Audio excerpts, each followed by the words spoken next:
Iran, যুক্তরাষ্ট্র এবং ইসরায়েলের ত্রিমুখী যুদ্ধ যখন আসলে ক্রমান্বয়ে বাড়তির দিকে যাচ্ছিল, অর্থাৎ প্রলম্বিত হচ্ছিল, তখন কিন্তু বাংলাদেশের জ্বালানি তেল নিয়ে বড় ধরনের একটি সংকট কিন্তু আমরা দেখতে পাচ্ছি। যখন আমরা পাকিস্তানে ইরান এবং যুক্তরাষ্ট্রের আলোচনা হচ্ছে, তখনও কিন্তু এই সংকট কিন্তু চলমান রয়েছে। বিশ্বের বিভিন্ন দেশে কিন্তু বৈশ্বিক বাজারের যে অবস্থা আমরা দেখতে পেয়েছি, সেখানে যুদ্ধ বাড়া কিংবা কমার সাথে সাথে সেখানে তেলের দামও কিন্তু বাড়তে এবং কমতির দিকে আমরা দেখেছিলাম। কিন্তু ভিন্ন চিত্র কিন্তু বরাবরই দেখা গেছে বাংলাদেশে, অর্থাৎ যুদ্ধ থামুক কিংবা না থামুক, তেলের যে পাম্পগুলো রয়েছে সেখানে কিন্তু দীর্ঘ সিরিয়াল দেখা গেছে। অনেকেই তেল পাননি, 5 থেকে 6 ঘন্টা ধরে বসে থাকার পরে কিন্তু গ্রাহকরা তেল পাচ্ছেন না। সরকারের পক্ষ থেকে বলা হচ্ছে জ্বালানির কোনো ধরনের কোনো সংকট নেই, কিন্তু বাস্তব চিত্র কিন্তু তেলের পাম্পগুলো কিন্তু দীর্ঘ লাইনে কিন্তু আমাদেরকে জানান দিচ্ছে যে না, চিত্রটা আসলে পুরোপুরি ভিন্ন।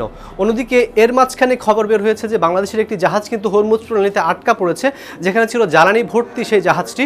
সেখানে কিন্তু আমরা দেখতে পেয়েছি বাংলাদেশ সেই জাহাজের যে মার প্যাচ, সেখানেও কিন্তু বাংলাদেশ বরাবরের মতোই মার খেয়েছে। এর আগে আমরা যে খবরটি শুনতে পেয়েছি সেখানে অর্থাৎ 6টি জাহাজ কিন্তু বাংলাদেশের ছাড় হওয়ার কথা ছিল। পরবর্তীতে সেখান থেকে দেখা গেল যে 5টি জাহাজের কিন্তু আসলে অনুমোদন নেই।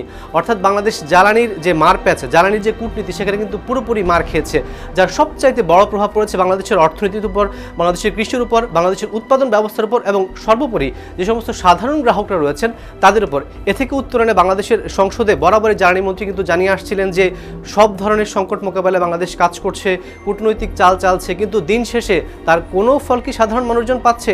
উত্তর পেতে তাহলে চোখ রাখুন ৭১-এর পর্দায়।